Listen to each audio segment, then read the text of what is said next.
కాపురులు పొలములో ఉండి రాత్రి వేళ తమ మందను కాల్చుకొని చుండగా ప్రభు దూత వారి యొద్దకు వచ్చి నిలిచి ప్రభు మహిమ వారి చుట్టూ ప్రకాశించినందున వారు మిక్కిలి భయపడి. అయితే ఆ దూత అంటుంది, భయపడుకుని, ఇదిగో ప్రజలందరికీ కలగబోవు మహా సంతోషకరమైన సువర్తమానము నేను మీకు తెలియజేయుచున్నాను. దావీదు పట్టణమందు నేడు మీకు రక్షకుడు పుట్టి ఉన్నాడు మీ కొరకు, ఈయన ప్రభు అయిన క్రీస్తు. ఈ మాటలు మీరు చదువుకున్నారు.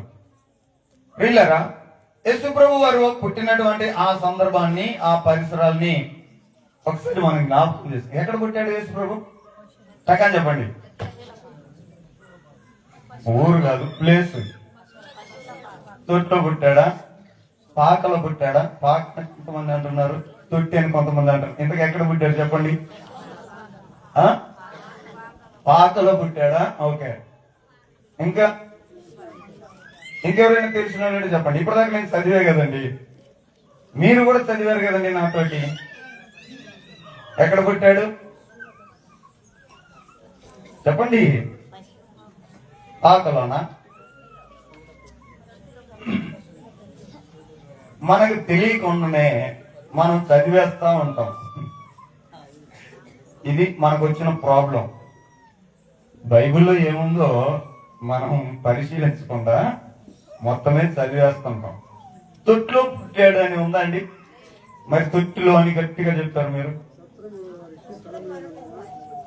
పాకలో పుట్టాడని అన్నారండి మీరు. ఎవరు అన్నారు?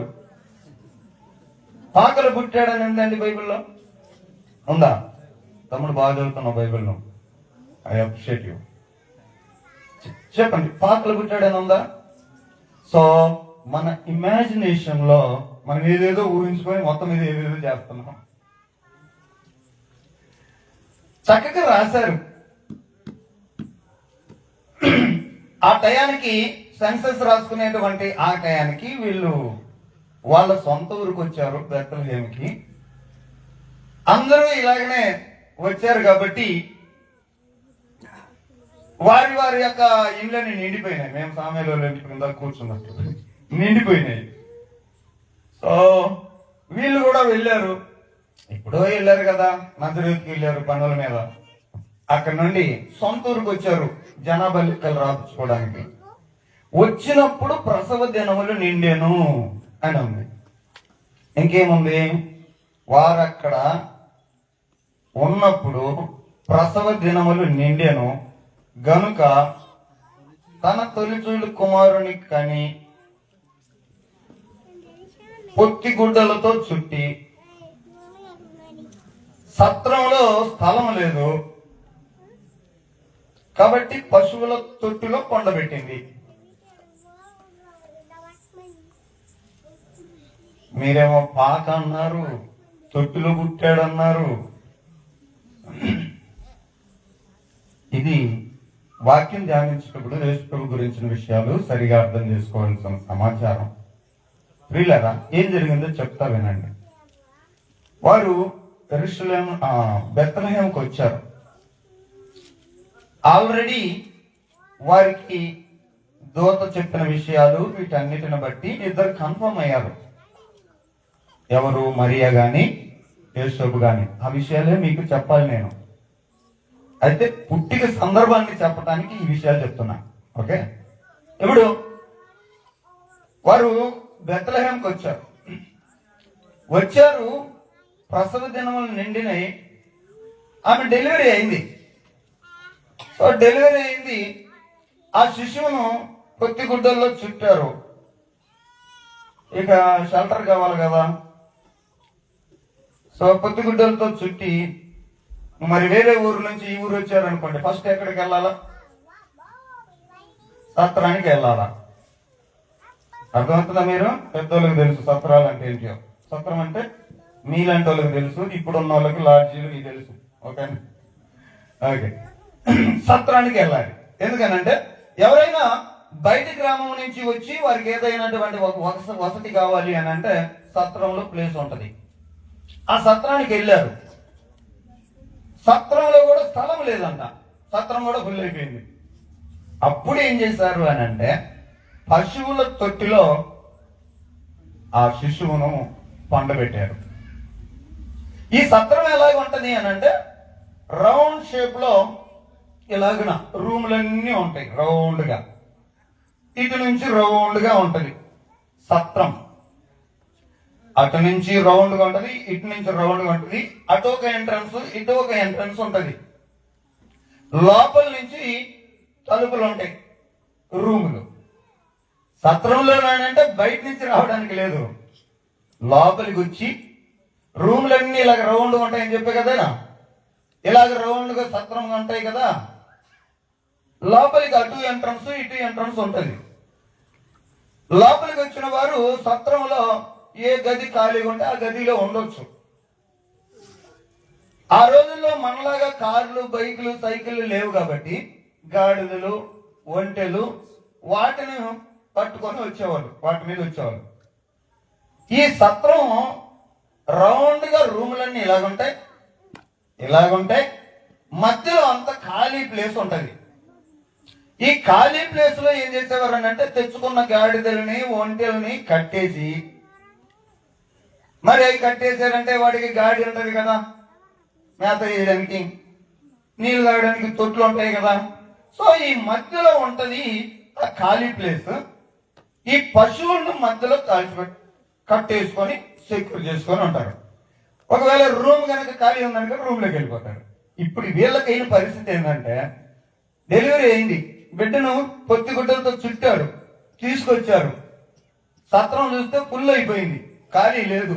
ఇప్పుడు ఏం చేశారు ఇంకంటే, ఏం చేయాలబ్బా, ఓపెన్ ప్లేస్ లో మధ్యలో ఉంటాయి కదా పశువులు కట్టేసేటువంటి ఆ తొట్టి, సరే ఏడన్న పండు పెడదామని పండు పెట్టారు. పాకెవరేషన్ రాడా, పాటలు, ఉయ్యాళ్ళు మన బొమ్మలలో వస్తుంటాయి కానీ ఇవన్నీ ఏమి లేదు. ఇది రియల్ పిక్చర్. మీకు అర్థమవుతుందా? ఆయన పుట్టినప్పుడు ఈ సమాచారం అందరికీ తెలియాలి అనే సందేశాన్ని దూత ద్వారా దేవుడు తెలియజేస్తా ఉన్నాడు. దూత ద్వారా తెలియజేస్తూ గొర్రెల కాపురుల దగ్గరికి వెళ్ళి ఇక్కడ చెప్తా ఉంది, ఇదిగో ప్రజలందరికీ కలగబోవు మహా సంతోషకరమైన సువార్తమానము మీకు నేను తెలియజేస్తున్నాను. దావీదు పట్టణమందు నేడు రక్షకుడు మీ కొరకు పుట్టాడు. సో ఇది దానికి గుర్తు ఏంటి, దానికి ఆనవాలు ఏంటంటే ఇలాగ వెళ్ళండి, ఒక శిశువు పత్తి గుడ్డలతో చుట్టబడి ఇదిగో ఒక తొట్టిలో ఉంటాడు. బిడ్డను తొట్టిలో ఎవరు పెట్టరు, ఏమండి, బిడ్డను ఎవరు తొట్టిలో, ఇట్ ఇస్ అన్యూజువల్ అన్నమాట, అసాధారణమైనటువంటి ఘట్టం. కాబట్టి దానికి ఆనవాలు, మీరు గొర్రెల కాపులు ఎక్కడో పొలంలో ఉన్నారు, వారికి చెప్తుండగా మీరు వెళ్ళి చూడండి. దానికి ఆనవాలు ఏంటంటే ఒక శిశువును చుట్టబడి తొట్లు పడి పెట్టి ఉంటారు, ఆ శిశువు అని చెప్పాడు. అదే సమయంలో దూతలు ఆయనను స్తుతిస్తూ సర్వోన్నతమైన స్థలముల్లో దేవునికి మహిమ, ఆయనకి ఇష్టమైనటువంటి మనుషులకు భూమి మీద సమాధానం. కాబట్టి యేసుక్రీస్తు పుట్టుక అనేది సర్వలోకానికి ఆనందాన్ని కలిగించేది, మనకు కూడా ఆనందాన్ని కలిగించేది.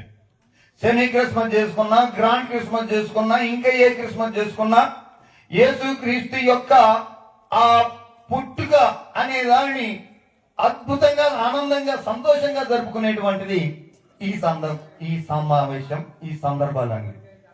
ప్రతి క్రిస్మస్ మెసేజ్ నేను వింటాను.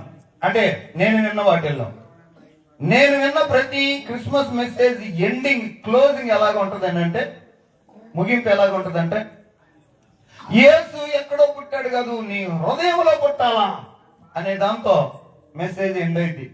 ఎవరు చెప్పినా, మరి ఎందుకో నా ముందు చెప్పిన స్పీకర్ ఆ పాయింట్ రాలేదు. కానీ క్రిస్మస్ ప్రసంగం అంటే యేసు నీ గుండెల్లో పుట్టాలా, యేసు నీ గుండెల్లో పుట్టాలా, యేసు నీ ద్వారా పుట్టాలా అనేది కంక్లూడ్ అయిపోద్ది. ఓకే, ఇప్పుడు ఈ రోజు జరుగుతున్నటువంటి ఈ సంతోషకరమైనటువంటి ఈ సమయాన్ని ఇదే గ్రంథంలో అసలు వీళ్ళు ఎలా క్రిస్మస్ చేసుకున్నారు, ఆ ఆనందాన్ని వీళ్ళు ఎలా అనుభవించారో ఈ ఇద్దరు స్త్రీల విషయం మనం ఆలోచన చేద్దాం. స్త్రీలరా, మనకు తెలుసు, లూకా సువార్త మొదటి అధ్యాయంలో 26వ వచనం నుండి 6వ నెలలో గబ్రియేలు అను దూత గలిలయలోని నజరేతు ఊరిలో దావీదు వంశస్థుడైన యోసేపునకు ప్రదానం చేయబడినటువంటి కన్యక యొద్దకు దేవుని చేత పంపబడింది. ఆమె పేరు ఆమె మరియా. ఆ దూత లోపలికి వచ్చి, దయాప్రాప్తురాల నీకు శుభం, ప్రభువు నీకు తోడై ఉన్నాడు అని అన్నాడు. ఆమె ఈ మాటకు బహుగా తొందరపడి ఈ శుభవచనం ఏమిటో అని ఆలోచించుకుంటుంది. మరియా, భయపడకు, దేవుని వలన నీవు కృప పొందితివి. ఇదిగో, నీవు గర్భము ధరించి కుమారుడి గని ఆయనకు యేసు అని పేరు పెడతావు. ఆయన గొప్పవాడై సర్వోన్నతుడి కుమారుడు అనబడతాడు అని చెప్పుకుంటా వస్తా ఉంటే 34వ వచనం, మరియా, నేను పురుషుని ఎరగని దాననే, ఇది ఎలాగా జరుగుతుందయ్యా అని దూతను అడగగా, దూత, పరిశుద్ధాత్మ నీ మీదకి వచ్చును, సర్వోన్నతుని శక్తి నేను కమ్ముకొను కనుక పుట్టబోవు శిశువు పరిశుద్ధుడై దేవుని కుమారుడు అనబడును. మరియు నీ బంధువురాలు ఎలిజబెత్ కూడా తన వృద్ధాప్య మందు ఒక కుమారుడి గర్భం ధరించింది. గొడ్రాలు అనబడిన ఆమెకు ఇప్పుడు 6వ నెల. దేవుడు చెప్పిన ఏ మాట అయినా నిరర్ధకం కానేరు అని దూత చెప్పింది. అందుకు మరియా, ఇదిగో ప్రభువు దాసురాలను, నీ మాట చొప్పున నాకు జరుగునుగాక అనెను. అంతటి దూత ఆమె యుద్ధ నుండి వెళ్ళిపోయింది. చూడండి, యేసుక్రీస్తు ఆ పుట్టుక అనేటువంటి ఆ గుడ్ న్యూస్ మరియమ్మతో దూత చెప్పింది. ఏమంటే ఈ స్టోరీ అంతా మీకు తెలుసు. మరి ఆ ఆనందాన్ని ఎలా ఎక్స్ప్రెస్ చేస్తుందేమా ఇప్పుడు చూద్దాం. 39వ వచనం నుండి చూస్తున్నమాట. ఆ దినముల యందు మరియ లేచి యోధా ప్రదేశంలోని కొండసీమలో ఉన్న ఒక ఊరికి త్వరగా వెళ్ళి జకర్యా ఇంటిలో ప్రవేశించి ఎలిజబెత్కు వందనము చేసిన. ఎలిజబెత్ మరియ యొక్క వందన వచనము వినగానే ఆమె గర్భములో శిశువు గంతులు వేసను. అంతటా ఎలిజబెత్ పరిశుద్ధాత్మతో నిండుకొనినదై బిగ్గరగా ఇట్లానండి. అంటే బిగ్గరగా కేకలు ఎప్పుడు వేస్తారు? ఎప్పుడైనా పెద్ద బాధ అయితే, లేకపోతే గొప్ప ఆనందం అయితే. వీళ్ళకి బాధ అయిందా, సంతోషమైందా? ఈ కేకలకు అర్థం కాసేపట్లో అంటారేమో మీరు హ్యాపీ హ్యాపీ, మెర్రీ మెర్రీ అని. ఓకే, అదే జాయ్. చూడండి, ఆమె పరిశుద్ధాత్మతో నిండుకునినదై బిగ్గరగా ఎలాగంటా ఉంది. స్త్రీలలో నీవు ఆశీర్వదింపబడిన వాడువు, నీ గర్భఫలం ఆశీర్వదింపబడును. నా ప్రభువు తల్లి నా ఎదుకు వచ్చుట ఎలాగూ ప్రాప్తించింది. ఆనందం చూడండి ఎలాగుంది. ప్రియులారా, మీకు ఇప్పుడు ఏమర్థం అవుతుందనంటే, యేసు ప్రభు పుట్టుక ఇద్దరిని కలిపితే అసలు వారు ఎలాగన ఆనందిస్తున్నారు చూడండి. వారి మాటలు ఎలాగున్నాయి చూడండి. నేను అదే మాట్లాడుతున్నా. కేకలు ఎందుకు వస్తాయి? గొప్ప ఆనందం అంటేనే వస్తాయి. ఎంత గొప్పగా ఉంటుంది, ఎంత ఆనందంగా ఉంటుంది, ఎంత సంతోషంగా ఉంటుంది ఆమె. ఎందుకు చెప్పనా ప్రియులారా, ఇరువురు కూడా యూదులే. యూదులు కాబట్టి వీళ్ళకి ధర్మశాస్త్రం ఉంది. ధర్మశాస్త్రంలో వీళ్ళకి ప్రవక్తలు చెప్పిన ప్రవచనాలు ఉన్నాయి. ఆ ప్రవచనాలన్నీ యేసుక్రీస్తు గురించి ఏమేం చెప్పాడో, కన్యక గర్భవతి కుమారుడు కొనును అని యెషయా గ్రంథం 7వ అధ్యాయంలో, ఇంకా అనేకమైన యేసు ప్రభు గురించినటువంటి ప్రవచనాలన్నీ ఉన్నాయి. అవన్నీ నెరవేరుతాయి అని దూత కూడా చెప్పారు కదా. అవన్నీ అందుకే దేవుడు చెప్పిన ఏ మాట అయినా నిరర్ధకం కానేరదు చెప్పింది మరియతోనే. దూత నేరుగా చెప్పింది. ప్రియులారా, దేవుడు చెప్పినటువంటి ఆ పాత నిబంధన విషయాలన్నీ చెప్పుకుంటూ వచ్చాడు. మీకు పాత నిబంధనలో లాస్ట్ 2 వచనాలు ఏమన్నాయి మీకు తెలుసా? 2 వచనాలు ఏమన్నాయి తెలుసా అంటే తెలియదు అన్నప్పుడు మరి ఈ చూడొచ్చు కదా, ఈ చదవచ్చు కదా. ఏమండి, పాత నిబంధన అంటే ఈ మత్తయి సువార్తకి ముందు ఉన్న 2 వచనాలు చదివి వినిపించండి దయచేసి నాకు. యెహోవా నియమించిన భయంకరమైన ఆ మహాదినం రాకమునుపు నేను ప్రవక్తయగు ఏలియాను మీ యొద్దకు పంపుదును. నేను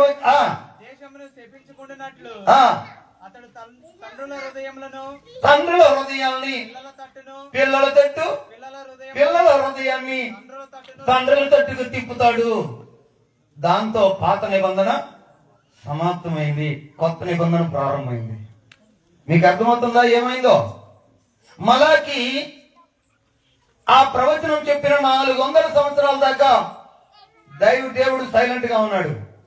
ఈ 400 సంవత్సరాలుగా యూదులైనటువంటి స్త్రీలు, ముఖ్యంగా పెళ్లి కాని కన్యకలు, మెస్సయ్య నా కడుపున పడతాడు, నా కడుపున పడతాడు, నా కడుపున పడతాడేమో అని ఎదురు చూస్తూ ప్రవచనం మా జీవితాల్లో నెరవేరుతుందేమో, మా జీవితాల్లో నెరవేరుతుందేమో అని ఎదురు చూస్తా ఉన్నారు. అట్ ద సేమ్ టైం మెస్సయ్యకు ముందు ఈ ప్రవక్త అయినటువంటి ఏలియా ఆత్మ కలిగిన ఒక వ్యక్తిని పంపిస్తాను, అతను ఈ మెస్సయ్య యొక్క మార్గాన్ని సిద్ధపరుస్తాడు. ఎవరతను? బాప్తిస్మిచ్చి యోహాను. నీకు అర్థమవుతుందా? బాప్తిస్మిచ్చి యోహాను ప్రవచనము ఉంది. ఆయన మార్గం సిద్ధపరిస్తే ఆ మార్గంలో దేవుని మార్గాన్ని ఏర్పాటు చేసే మెస్సయ్య ప్రవచనం ఉంది. ఆ ప్రవచనాన్ని వృద్ధాప్యంలో ఉన్న ముసలానికి గర్భం ఇచ్చి ఎలిజబెత్ కడుపులో నుండి యోహాను పుట్టాడు కదండి. ఇది లోకస్వార్త ప్రారంభంలోనే ఉంటది. ఇదిగో వృద్ధాప్యంలో ఉన్నావు ఎలిజబెత్, నువ్వు గర్భం ధరిస్తావు, అతను ఇలాగిన తిప్పుతాడు. ఇప్పుడు చదివిన ప్రవచనం అదే. లోకస్వార్తలు అవన్నీ ఉంటాయి. ఇప్పుడు చూడండి, వీళ్ళిద్దరూ మెస్సయ్య పుట్టుక గురించి ఎరిగిన వారు ఆ ఆనందాన్ని అనుభవిస్తున్నారు అని అంటే ఎలాగ అనుభవిస్తున్నారు చూడండి. ఇక పండగ అంటే అట్లా ఉండాలి, అలాగే ఉండాలి. ప్రియులారా, ఇక్కడ మీకు ఒక ఆసక్తికరమైన విషయం చెప్తాను. వీళ్ళు ఇలాగనే ఇలా మాట్లాడుతున్నా కూడా ఎలిజబెత్ పలుకుతున్న ఒక మాట గురించి మీకు తెలియజేస్తాం. 43వ వచనం, నా ప్రభువు తల్లి నా ఎద్దుకు వచ్చా. మరి రాగానే ఆమెకి ఎంత వయసు అండి?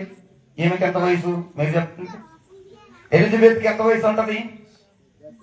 వృద్ధాప్యంలో. మరియకి ఎంత ఉంటది వయసు?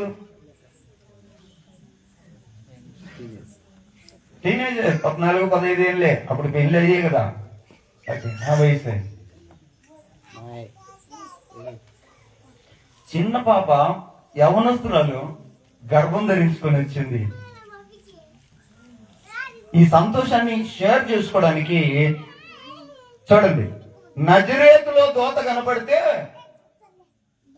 యోధా ప్రాంతంలో ఉన్న ఎలిజబెత్ దగ్గరికి, ఎలిజబెత్ యోధా ప్రాంతంలో అనగా యెరూషలేములో ఆయన జకర్యా యాజక ధర్మం పనిచేస్తా ఉన్నాడు. యెరూషలేము అనేది యోధా ప్రాంతంలో ఉంది. అక్కడికి ఇక్కడికి 70 మైళ్ళ దూరం.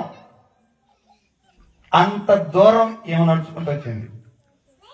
ఈ సంతోషాన్ని కనుక్కోవాలా?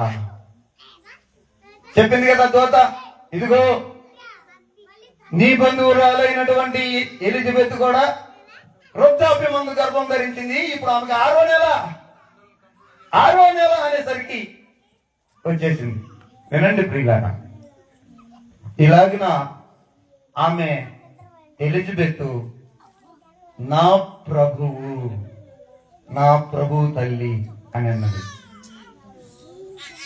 ఆమె ఎక్స్ప్రెస్ ఇలా చేస్తే తరువాత మరియ పలుకుతున్న మాట, అప్పుడు మరియా 46వ వచనం, అప్పుడు మరియా ఇలాగ అంటుంది, నా ప్రాణము ప్రభువును కనపరుస్తుంది, ఆయన తన దీనురాలిని దీనస్థితికి కటాక్షించను, నా ఆత్మ నా రక్షకుడైన దేవుని యందు. ఇప్పుడు యేసు ప్రభువుని మరియ ఏమని పలుకుతుందండి? నా రక్షకుడు.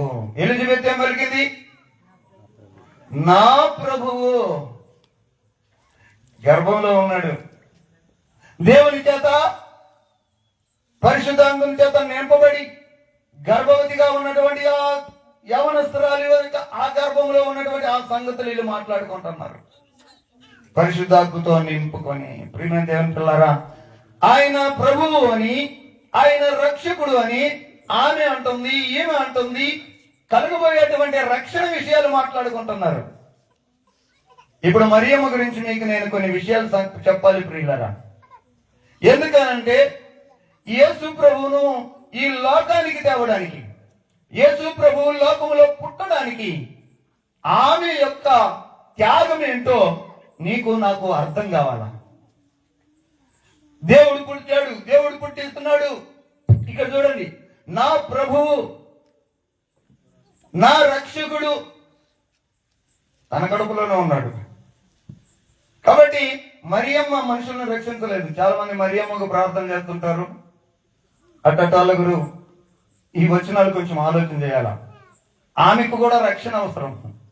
అందుకని ఆమె అందరితో పాటు ఆ పెంతుకొస్తు దినాన్ని అక్కడ ఉంది. 120 మందిలో మరియమ్మ కూడా ఉంది. ఆమెకి రక్షణ అవసరమే. ఆమె కూడా ఒక మానవురాలు కాబట్టి ఆమె కూడా పాపం ఉంది. ఆమె కూడా రక్షకుడు అవసరం. ఇప్పుడు ఆమెకి దైవత్వాన్ని ఇచ్చి ఆమె బొమ్మలు పెట్టి ఆమె, అది తప్పండి.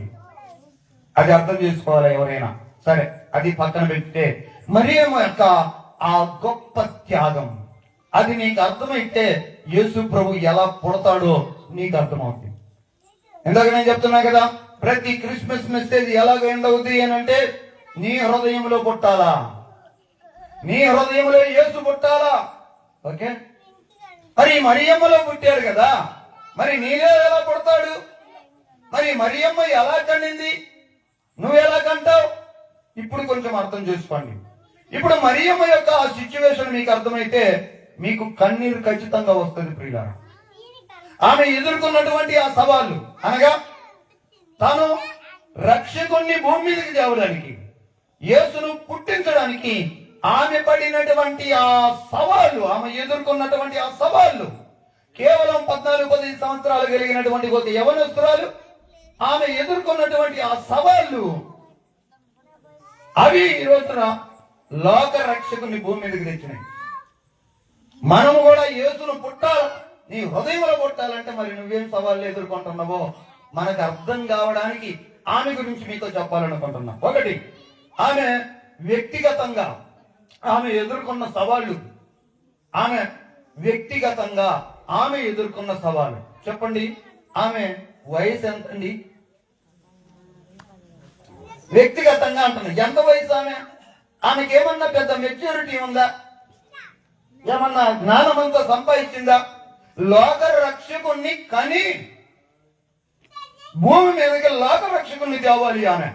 ఆమె మెచ్యూరిటీ ఎంతండి? ఆమె వయసు ఎంతండి? పైగా వ్యక్తిగతమైనటువంటి సవాళ్ళు అన్నా కదా, ప్రతి వ్యక్తికి వ్యక్తిగత స్వేచ్ఛ ఉంటది. నీ ఇష్టాలు ఉండవా? మరి ఆమెకు ఉండవా?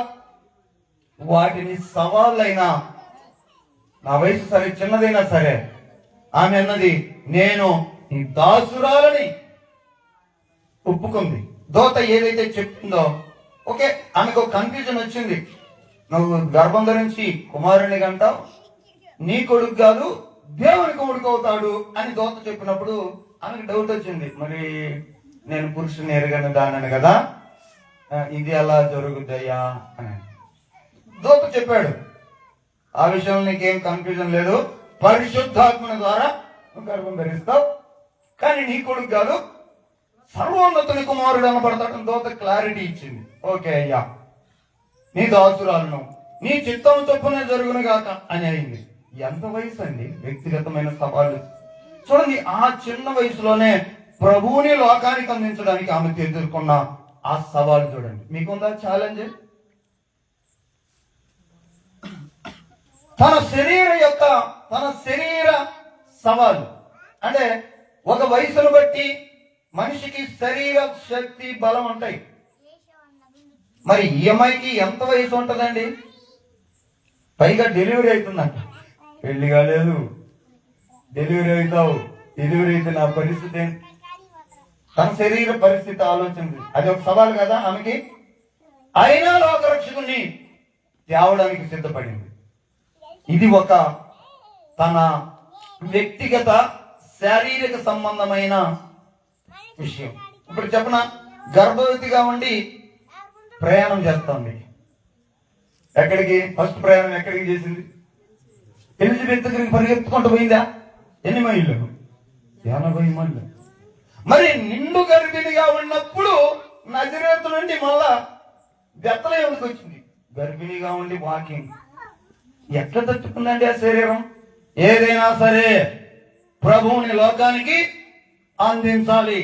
అది ఆమె కమిట్మెంట్. ఈనాడు క్రైస్తవుల కమిట్మెంట్ ఎలాగుంది? ముందు సేవకులు మాట్లాడాడు. నువ్వేం చేస్తున్నావు? నీ విశ్వాసం ఎలాగుంది? నీ కమిట్మెంట్ ఎలాగుంది? మరియమ్మను తెచ్చుకుంటే ఒకసారి మనం సిగ్గుపడాలా.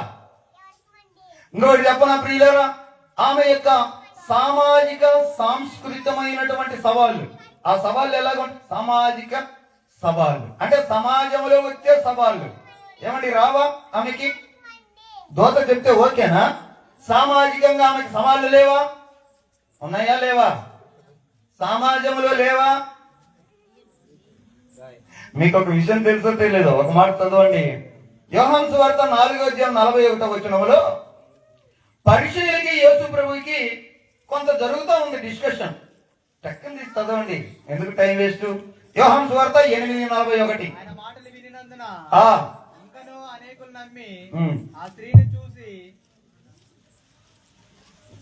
మీరు మీ తండ్రికి అది వారితో చెప్పాను. ఓకే. అందుకు వారు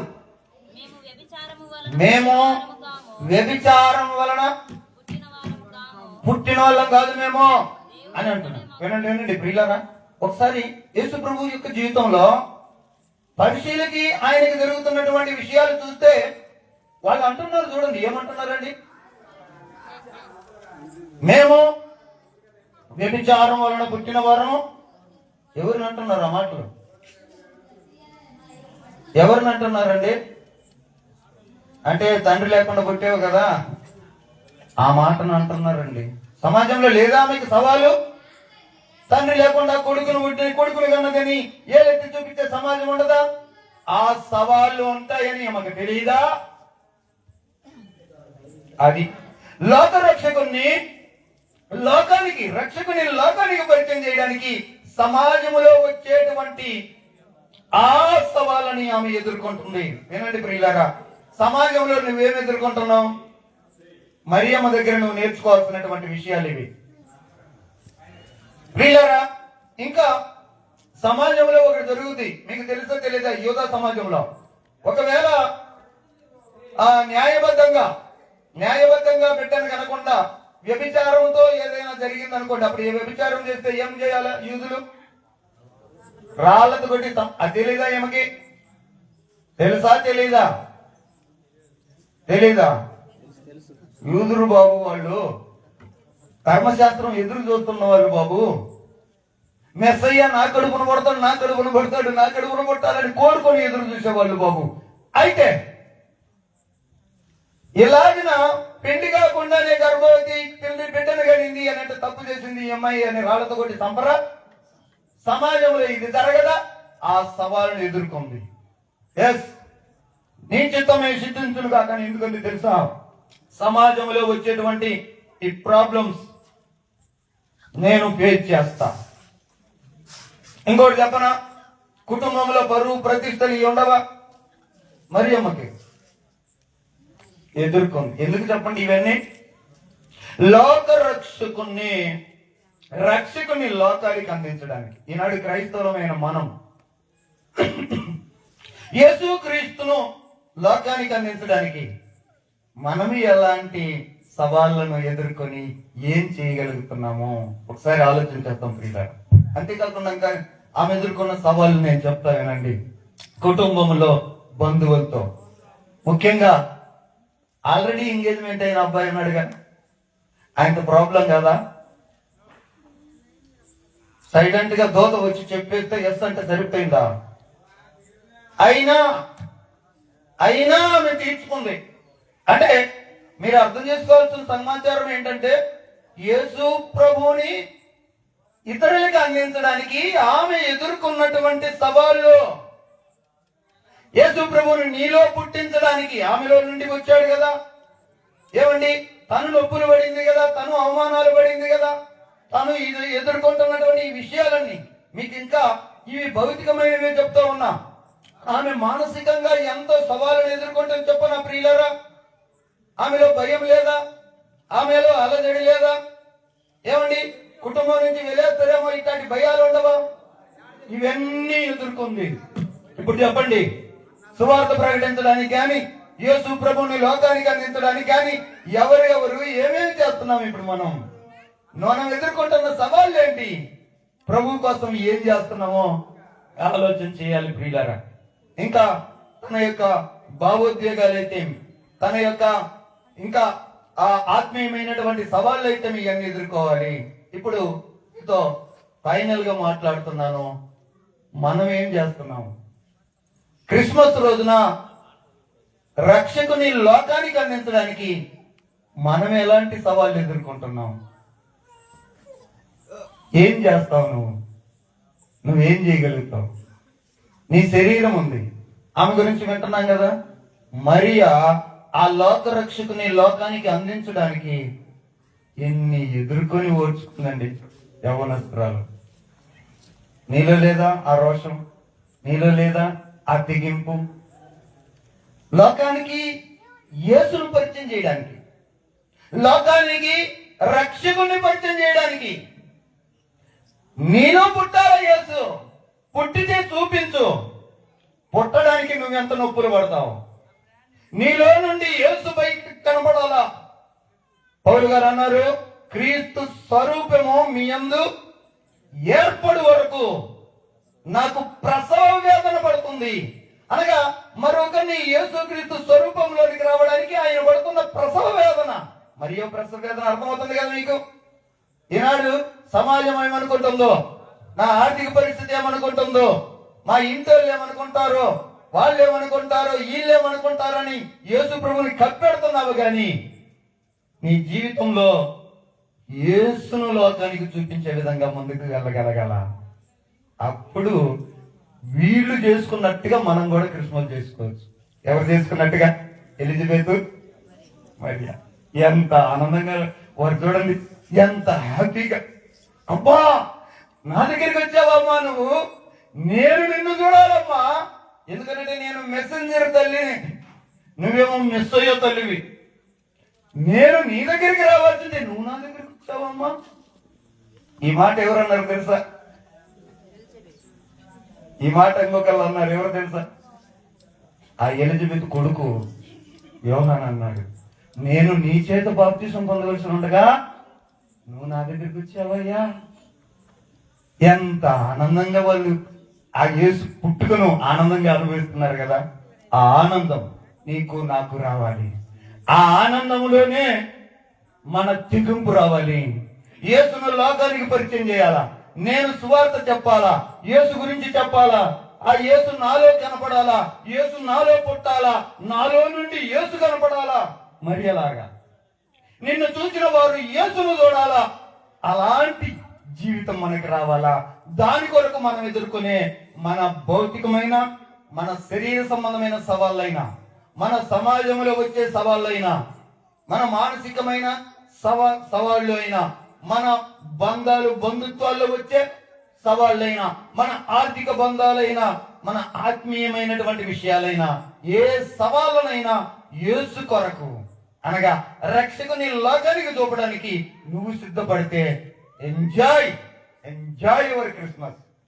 ఆనందించండి, ఇలాగా ఆనందించండి. నేను ప్రభువుని ఇలా కనపరుస్తా, నేను ప్రభువుని ఇలా తీసుకొని వస్తా.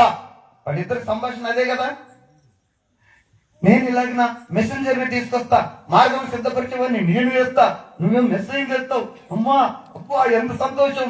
యేసును పుట్టించే ఆనందాన్ని ఇక్కడున్న వారందరూ అనుభవించి, ఇక్కడున్న వారందరి ద్వారా లోకానికి రక్షకుని పరిచయం చేయాలి. ఆ సవాళ్ళను ఎదుర్కోవడానికి సిద్ధపడాలి. దానికి మాదిరిగా కొంతమంది స్త్రీల నుంచాను. మిమ్మల్ని మీరు పరీక్ష చేసుకొని నా ద్వారా యేసు లోకానికి కనపడాలా, నాలో యేసు పుట్టాలా, నేను యేసును లోకానికి చూపించాలా, దాని కొరకు సవాళ్ళు ఎదుర్కోవడానికి నేను సిద్ధం అన్నవారు మోకరిల్లండి, ప్రార్థన చేస్తారు. మహాపరిశుద్ధుడైన మా తండ్రి, రాత్రి నాకు ఇచ్చిన ఈ వర్తమానం కొరకై స్తోత్రం. నీ లేఖనాల ద్వారా క్రిస్మస్ లోని ఆనందం ఎలాగ ఉంటుందో మాకు అర్థమైంది. అది గొప్ప ఆనందం. బిగ్గరగా కేకలు వేసుకుని ఆనందించారయ్యా. మేమును కూడా ఇప్పుడు సంతోషించడానికి లోకరక్షకుని మాకిచ్చావు, స్తోత్రాలు. మేమును కూడా లోకానికి మా దగ్గర ఉన్నటువంటి క్రీస్తును, మా దగ్గర ఉన్నటువంటి రక్షకుని లోకానికి పరిచయం చేయడానికి తగిన సహాయం దయచేయండి. ఈ వర్తమానం విన్నటువంటి వారు నిన్ను లోకానికి పరిచయం చేయడానికి ఎదురయ్యేటువంటి సవాళ్ళ విషయంలో వారిని సిద్ధపరచండి, బలం ఇవ్వండి, శక్తినివ్వండి. రక్షణ సువార్తను అనేకులకు చేరవేయగలిగే సామర్థ్యం ఇచ్చి ఆశీర్వదించమని యేసుక్రీస్తు నామములో ప్రార్థిస్తున్నాము తండ్రి, ఆమేన్.